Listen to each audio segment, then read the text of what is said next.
The tomb of the patriarchs, Marat al-Machpelah or Al-Haram al-Ibrahim in Arabic, is one of the most important holy sites in the history of the land of Israel, a holy location for members of all three monotheistic religions.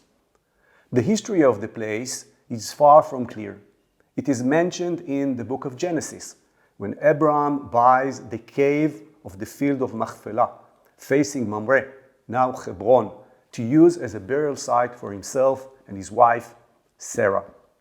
Jewish tradition has indeed established the tomb as the burial site of some of the Jewish patriarchs and matriarchs.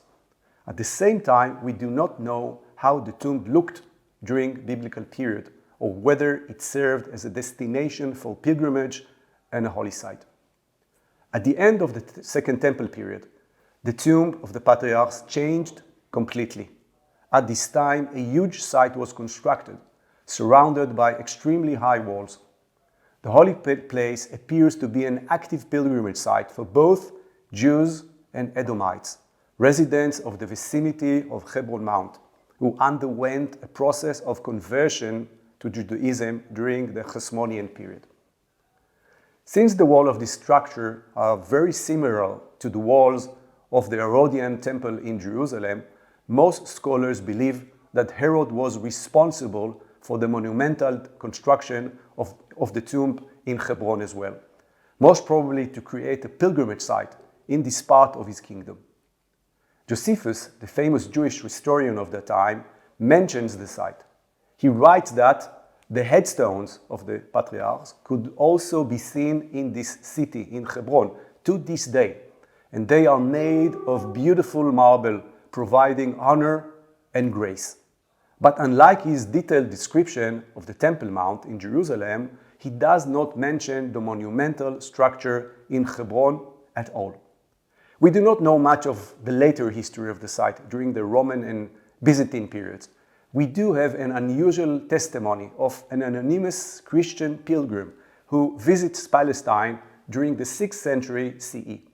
He testifies that on a particular holiday, on a particular day, Christians and Jews come to the tomb of the patriarchs and pray together, with each group entering the courtyard of the tomb from a different entrance.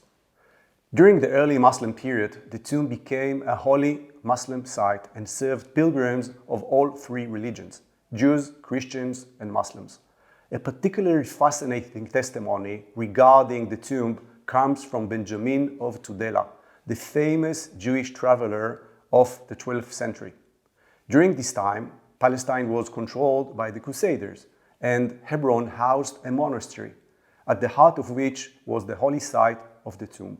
It is true that many Christian pilgrims visited the site and described it, but Benjamin of Tudela's testimony is unique and unusual.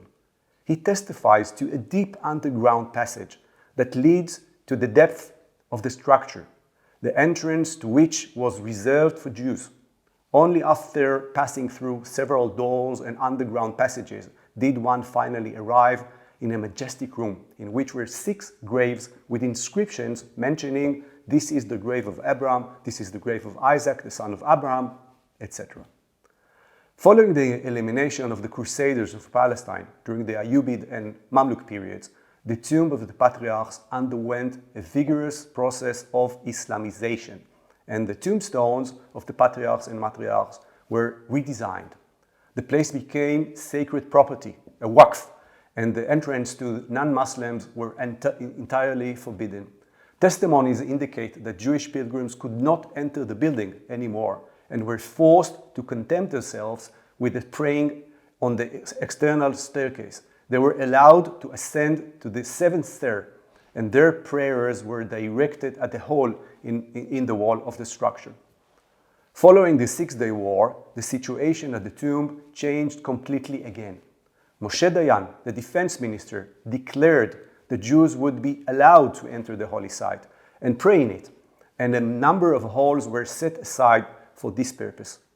With the intensification of the Arab-Jewish conflict, the tomb, like other holy sites, transformed into a debated national and religious symbol, contested between Jews and Arabs. On Purim 1994, a terrible massacre occurred in Hebron when Baruch Goldstein killed 29 Muslim worshippers who were holding the Friday prayer before the Ramadan. He also injured an additional 125 worshippers. The conclusion of the State Inquiry Committee, headed by Judge Meir Shamgar, led to the division of the halls of the tomb between Jews and Muslims.